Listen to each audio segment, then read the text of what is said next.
Welcome to the Tech Egg. Don't get scrambled. Enjoy the video.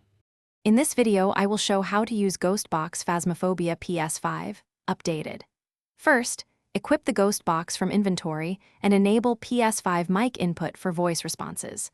Walk into hotspots slowly and ask clear questions while scanning frequencies. Watch your sanity and stay near your team for safety when it becomes aggressive. Use audio cues and repeatable questions to confirm replies and log responses for the journal.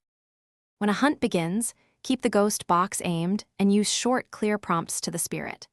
Position yourself behind cover and let teammates bait the ghost if needed while you listen.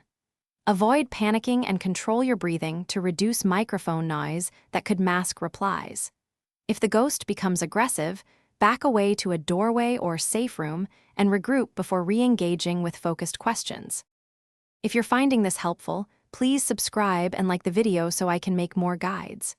Quick recommendation: an Echo Dot smart speaker is great for ambient sounds and hands-free prompts while you play, and it pairs nicely with callouts during sessions.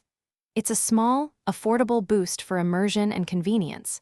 Check the description for the Echo Dot link and other deals. Now let's get back to the video.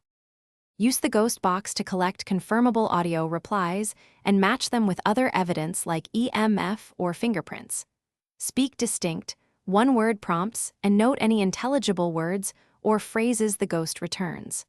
Share findings with your team to reduce guesswork and narrow down the spirit type efficiently. Consistent, replicable responses are the strongest proof to enter in the journal and complete contracts. Thanks for watching. Consider subscribing if I helped unscramble your problems.